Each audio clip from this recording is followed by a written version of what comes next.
الحمد لله وحده والصلاة والسلام على من لا نبي بعده أما بعد فأعوذ بالله من الشيطان الرجيم بسم الله الرحمن الرحيم يعتذرون إليكم إذا رجعتم إليهم قل لا تعتذروا لن نؤمن لكم قد نبأنا الله من أخباركم وسيرى الله عملكم ورسوله ثم تردون إلى عالم الغيب والشهادة فينبئكم بما كنتم تعملون صدق اللہ العظیم۔ آج ہم 11ویں پارے کا خلاصہ بیان کریں گے۔ 10ویں پارے کے آخر میں مخلص ایمان والوں کے علاوہ ان منافقوں کا تذکرہ تھا جنہوں نے مالی وسائل اور سواری کی استطاعت رکھنے کے باوجود غزوہ تبوک میں شرکت نہیں کی تھی۔ 11ویں پارے کی ابتدا میں بھی اہل نفاق کا تذکرہ ہے۔ اللہ تعالیٰ نے نبی علیہ السلام کو تبوک سے واپسی پر رستے میں ہی اطلاع دے دی تھی کہ جب آپ مدینہ پہنچیں گے تو منافق آپ کے سامنے مختلف قسم کے عذر پیش کریں گے۔ تو وہ کہیں گے کہ ہم انتہائی سخت مجبوریوں کی بنا پر آپ کے ساتھ غزوہ تبوک میں شریک نہ ہو سکے، ورنہ ہم نے جانے کا پختہ ارادہ کر رکھا تھا۔ چنانچہ ایسے ہی ہوا، اور منافقوں نے قسمیں کھا کر آقا کو اپنی سچائی کا یقین دلانے کی کوشش کی۔ میرے آقا نے مروت اور شرافت کی بنا پر حقیقت کو جانتے ہوئے بھی خاموشی اختیار کی اور انہیں جھوٹا قرار نہیں دیا۔ منافقوں کے مقابلے میں اللہ تعالیٰ نے مخلص مسلمانوں کی صفات بیان کی اور ان لوگوں کی تعریف کی جو اپنی غلطی کا اعتراف کر لیتے ہیں اور جھوٹ بول کر غلط کو صحیح قرار دینے کی کوشش نہیں کرتے۔ درمیان میں پھر منافقوں کا ذکر آ گیا جنہوں نے اسلام کو نقصان پہنچانے، کفر کے فروغ اور مسلمانوں کے درمیان تفرقہ ڈالنے کے لیے مسجد ضرار بنائی تھی اور حضور اکرم صلی اللہ علیہ وسلم سے اس کے افتتاح کی درخواست کی تھی، مگر اللہ تعالیٰ نے اپنے نبی علیہ السلام کو مسجد میں کھڑے ہونے سے بھی منع کر دیا۔ چنانچہ اس مسجد کو آپ کے حکم سے جلا کر راکھ کر دیا گیا۔ مسجد ضرار کے مقابلے میں مسجد قباء کا اور اہل نفاق کے مقابلے میں ایمان والوں کا تذکرہ ہے جو اپنے مال، اپنی جانیں جنت کے حصول کے لیے اللہ کے راستے میں وقف کر چکے ہیں۔ ان اہل ایمان کی تو ایسی صفت ذکر کی گئی ہیں جو ہر مومن کو اپنے اندر پیدا کرنے کی کوشش کرنی چاہیے۔ وہ کیا صفات ہیں؟ توبہ کرنے والے، عبادت کرنے والے، حمد کرنے والے، روزہ رکھنے والے، رکوع کرنے والے، سجدہ کرنے والے، نیک کاموں کا حکم دینے والے، بری باتوں سے منع کرنے والے، اللہ کی حدود کی حفاظت کرنے والے۔ غزوہ تبوک میں شرکت سے جو لوگ محروم رہ گئے تھے ان میں 3 ایسے مخلص مسلمان بھی تھے جن کے اخلاص اور ایمان میں کوئی شک نہیں تھا، یعنی حضرت کعب ابن مالک، ہلال ابن امیہ، مرارۃ ابن ربیع رضی اللہ عنہ۔ ان تینوں نے کوئی عذر نہیں بنایا بلکہ صاف صاف اعتراف کر لیا کہ پیچھے رہ جانے میں سراسر ہماری اپنی غلطی، سستی، کاہلی تھی۔ ان کے معاملے کو الگ رکھا گیا، یہاں تک کہ 50 دن تک ان کا بائیکاٹ بھی کیا گیا، لیکن پھر انہیں سچ بولنے کی وجہ سے ایسا نوازا گیا کہ ان کی توبہ کی قبولیت کا اعلان وحی کے ذریعے سے کیا گیا۔ یہ اعلان ان کے لیے اتنی بڑی بشارت تھا کہ خود رسول اللہ صلی اللہ علیہ وسلم نے حضرت کعب بن مالک رضی اللہ تعالیٰ عنہ سے خطاب کرتے ہوئے میرے آقا علیہ السلام نے فرمایا تھا، جب سے تمہیں تمہاری ماں نے جنا ہے آج سے زیادہ بہتر اور مبارک دن تم پر کوئی نہیں آیا۔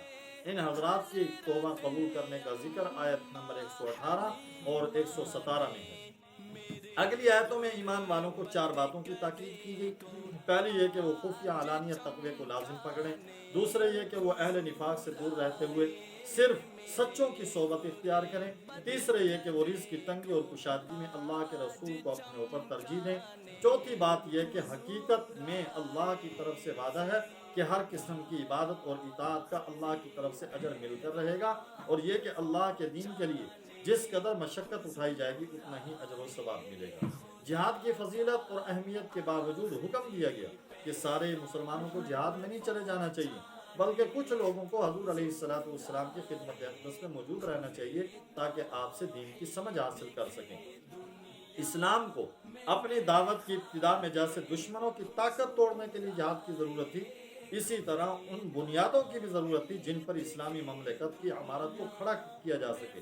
اس مقصد کے لیے شرعی احکام کے نزول کا سلسلہ جاری تھا۔ حضور اکرم صلی اللہ علیہ وسلم ایسے افراد کی تیاری میں ہمہ مصروف تھے جو مستقبل کے مدرس، مربی، معلم، قاضی، حاکم، عامل، منتظم بن سکیں۔ اس لیے حکم دیا گیا مسلمانوں کی معتدل بھی تعداد کو مدینہ میں ہی رہنا چاہیے تاکہ وہ دین کی سمجھ حاصل کر سکیں۔ اسلامی مملکت کی ضروریات سے قطع نظر فی ذاتی بھی علم دین حاصل کرنا بہت بڑا عمل ہے۔ اس لیے حضور علیہ السلام نے فرمایا جس کے ساتھ اللہ بھلائی کا ارادہ کرتا ہے اسے دین کی سمجھ عطا کر دیتے ہیں۔ اور یہ بھی کہ آقا علیہ السلام کے ارشاد گرامی ہے، ایک فقیہ شیطان پر 1000 عبدوں سے زیادہ بھاری ثابت ہوتا ہے۔ جہاد کے لیے ایک اہم اصول بتایا گیا، الاقرب فالاقرب کے ضابطے کے تحت جہاد کیا جائے، یعنی قریب کے کافروں سے جہاد کرتے ہوئے اس کا دائرہ دور تک وسیع کیا جائے۔ سورہ توبہ کی آخری آیتوں میں دوبارہ منافقوں کی مذمت کی گئی کہ ان حرمہ نصیبوں کو قرآن سے بھی کچھ فائدہ حاصل نہیں ہوتا بلکہ فکر و عمل کے اعتبار سے ان کی نجاست ہی میں اضافہ ہوتا ہے۔ اس صورت کی آخری آیت میں اللہ تعالیٰ نے ہمارے آقا علیہ السلام کی تعریف فرمائی ہے۔ آپ کے لیے اپنے اسماء حسنہ میں سے اللہ نے 2 نام منتخب کیے ہیں، یعنی رؤوف اور رحیم۔ اس میں شک نہیں، آپ اپنی امت بلکہ ساری انسانیت کے حق میں بے حد شفیق اور مہربان تھے۔ حضرت عبداللہ بن عباس رضی اللہ عنہ کا قول ہے کہ اللہ تعالیٰ نے اپنے ناموں میں سے یہ 2 نام آپ کے سوا کسی کے لیے جمع نہیں کیے۔ اس کے بعد 11ویں پارے میں سورہ یونس ہے۔ سورہ یونس مکی صورت ہے، اس میں 109 آیتیں اور 11 رکوع ہیں۔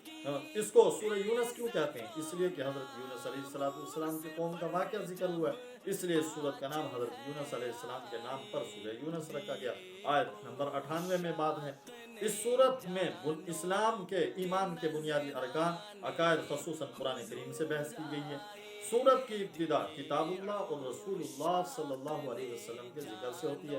بتایا گیا خاتم المرسلین صلی اللہ علیہ وسلم کی نبوت اور رسالت سے کسی کو تعجب نہیں ہونا چاہیے، کیونکہ آپ کی بعثت کوئی نئی بات نہیں بلکہ ہر امت میں کوئی نہ کوئی رسول آ رہا ہے، اس کے بعد کوئی نہ کوئی رسول آتا رہا ہے۔ فرمایا اس کے بعد ربوبیت، الوہیت، عبودیت کی حقیقت اور خالق و مخلوق کے درمیان تعلق کی بنیاد بیان کی گئی اور بتایا گیا جو رب اور خالق ہے وہی معبود بننے کے لائق ہے۔ کائنات کا یہ سارا نظام اسی کی ربوبیت اور قدرت پر گواہ ہے۔ اس نظام اور دلائل قدرت میں غور و فکر کرنے کے بعد انسان 2 گروہوں میں تقسیم ہو جاتے ہیں۔ نمبر 1 تکذیب کرنے والے، جھٹلانے والے۔ نمبر 2 تصدیق کرنے والے۔ تکذیب کرنے والوں کا انجام آ گیا، تصدیق کرنے والوں کا انجام دائمی باغات ہیں۔ تکذیب کی ایک بڑی وجہ یہ بھی ہے کہ انسان کی فطرت میں اجرت ہے، یہاں تک کہ بعض اوقات اپنے لیے، اپنی اولاد کے لیے عذاب اور ہلاکت کی دعائیں مانگتا ہے۔ جھٹلانے والے کا حال تو یہ ہے کہ یہ قرآن کو جھٹلانے، اس کا مذاق اڑانے سے بھی باز نہیں آتے اور اللہ کے نبی علیہ السلام سے استہزاء کے طور پہ کہتے ہیں کہ آپ کوئی دوسرا قرآن لے آئیں، یہ اس میں کچھ تبدیلیاں کر لیں۔ آپ نے جواب دیا مجھے ان میں سے کسی بات کا اختیار نہیں، میں تو وحی کی اتباع کا پابند ہوں۔ کیا تم سمجھتے ہو میں نے معاذ اللہ یہ کلام خود بنا کر اللہ کی طرف منسوخ کیا؟ میں تمہارے اندر زندگی کے 40 سال گزار چکا ہوں، تم نے مجھے کبھی جھوٹ بولتے ہوئے سنا ہے یا کسی استاد سے علم حاصل کرتے ہوئے دیکھا ہے؟ اگر نہیں سنا اور نہیں دیکھا تو پھر یہ کیسے ہو سکتا ہے کہ میں یکایک جھوٹ بولنا شروع کر دوں یا ایسا موجزانہ کلام تمہارے سامنے پیش کر دوں؟ کیا یہ ہو سکتا ہے کہ میں انسانوں پر تو جھوٹ نہ بولوں اور اللہ پر جھوٹ بولنے کی جرات کر لوں؟ آپ کی سیرت کی صفائی اور زبان کی صداقت کا یہی وہ پہلو تھا جس کا دشمن بھی اعتراف کرنے پہ مجبور تھے۔ ابو سفیان سے زمانہ کفر میں جب روم کے بادشاہ ہرقل نے سوال کیا تھا کیا دعوی نبوت سے پہلے تم نے کبھی محمد صلی اللہ علیہ وسلم کو جھوٹ بولتے ہوئے سنا ہے؟ تو کافر اور مشرک ہونے کے باوجود اس وقت ابو سفیان بھی اس سوال کا جواب نفی میں دینے پہ مجبور ہو گئے تھے۔ ہرقل نے ان کا جواب سن کر کہا تھا یہ کیسے ہو سکتا ہے کہ وہ لوگوں کے ساتھ تو جھوٹ نہ بولے اور اللہ پر جھوٹ بولنا شروع کر دے؟ امام رازی رحمت اللہ علیہ فرماتے ہیں مشرکوں نے بچپن سے نزول قرآن کے زمانہ تک رسول اللہ صلی اللہ علیہ وسلم کی زندگی کا مشاہدہ کیا تھا۔ وہ جانتے تھے کہ آپ نے نہ کسی کتاب کا مطالعہ کیا، نہ کسی استاد کی شاگردی اختیار کی۔ پھر 40 سال گزر گئے، آقا علیہ السلام یکایک ایک عظیم کتاب ان کے پاس لے کر آگے جو علم اصول کے نوادر، علم احکام کی باریکیوں، علم اخلاق کے لطائف اور پہلو کے واقعات کے اسرار پر مشتمل ہو۔ پہلوں کے واقعات کے اسرار پر جو کتاب مشتمل تھی، جس کی فصاحت بلاغت کا مقابلہ کرنے سے بڑے بڑے ادیب اور شاعر عاجز آگے، ہر وہ شخص جسے عقل سلیم عطا کی گئی ہے وہ جانتا ہے یہ سب کچھ وحی کے بغیر نہیں ہو سکتا۔ اگلی آیتوں میں مشرکوں کی بت پرستی اور توحید کے دلائل ذکر کیے گئے اور یہ بتلایا گیا کہ سختی و مصیبت کے وقت بڑے سے بڑے مشرک بھی چھوٹے معبودوں کو بھول کر سچے معبود خدا کو پکارنے پہ مجبور ہو جاتے ہیں۔ پھر تلقین کے انداز میں آپ سے کہا گیا ہے آپ ان سے سوال کریں تمہیں آسمان زمین سے رزق کون دیتا ہے؟ تمہارے کان و آنکھوں کا مالک کون ہے؟ بے جان سے جاندار کو، جاندار سے بے جان کو کون پیدا کرتا ہے؟ کیا تم اللہ سے ڈرتے نہیں ہو؟ قرآن کی صداقت کے حوالے سے انہیں چیلنج کیا گیا ہے کہ اگر یہ انسانی کلام ہے تو تم بھی اس جیسی کوئی صورت بنا کر دکھا دو۔ اس مقصد کے لیے عرب و عجم میں سے جسے بلانا چاہو بلا لو۔ پھر اللہ جل شانہ نے ان کے جھٹلانے کا سبب خود ہی بیان کر دیا، وہ یہ کہ انسان کی طبیعت ایسی ہے وہ جس چیز سے جاہل ہوتا ہے اس کی حقیقت سمجھ نہیں پاتا تو سرے سے اس کا انکار ہی کر دیتا ہے۔ مشرکوں نے توحید، مرنے کے بعد دوبارہ اٹھنا، قرآن کی صداقت کا جو انکار کیا اس کی ایک بڑی وجہ ان کی جہالت اور عدم علم بھی تھا۔ اس صورت میں انہیں کہیں زجر اور تنبیہ کے ساتھ اور کہیں نصیحت اور خیر خواہی کے انداز میں ان تینوں بنیادی عقیدوں کے بارے میں ہٹ دھرمی چھوڑنے اور ایمان لانے کی دعوت دی۔ قرآن کریم کی اعلیٰ صفات بیان کرتے ہوئے فرمایا، اے لوگوں تمہارے پاس تمہارے رب کی طرف سے نصیحت، دلوں کی بیماری کی شفا، ایمان والوں کے لیے ہدایت اور رحمت آ پہنچی ہے تو کہہ دیجئے یہ کتاب اللہ کے فضل اور اس کی رحمت سے نازل ہوئی ہے، چاہیے کہ لوگ اس سے خوش ہوں، یہ اس مال و دولت سے کہیں بہتر ہے جسے وہ جمع کرتے ہیں۔ توحید کے دلائل اور مرنے کے بعد دوبارہ اٹھنے کا یقینی ہونا اور قرآن کریم کی صداقت بیان کرنے، مشرکوں کے مذمومات کی تردید کرنے کے بعد عبرت نصیحت کے لیے 3 واقعے بیان کیے گئے۔ پہلا واقعہ جن میں سے شیخ الانبیاء حضرت نوح علیہ السلام کا ہے، جن کی عمر اور زمانہ تبلیغ تمام انبیاء علیہ السلام سے طویل مگر ان کے متبعین بہت کم تھے۔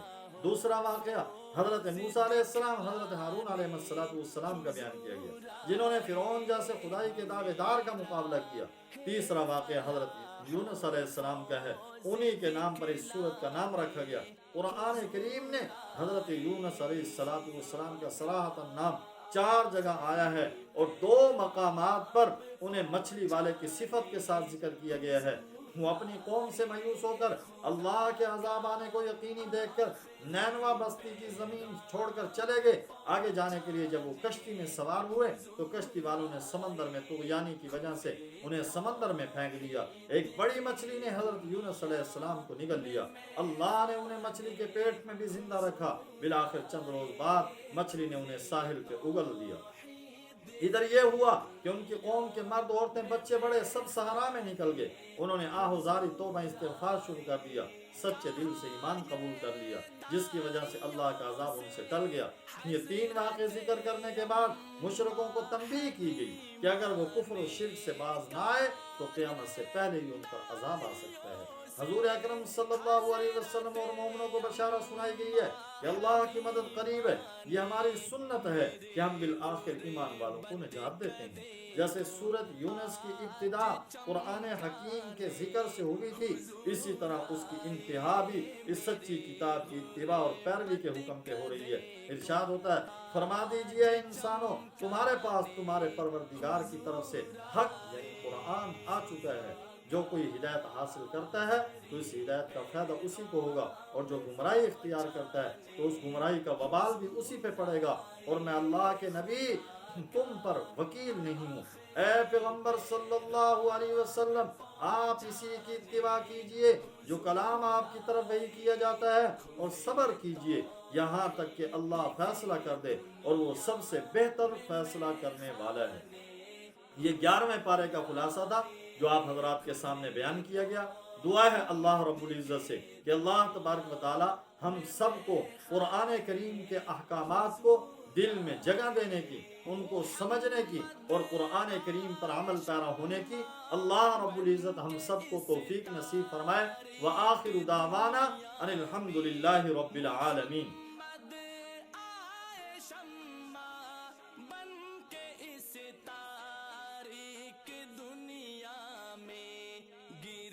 شمع پہ پھر جل جل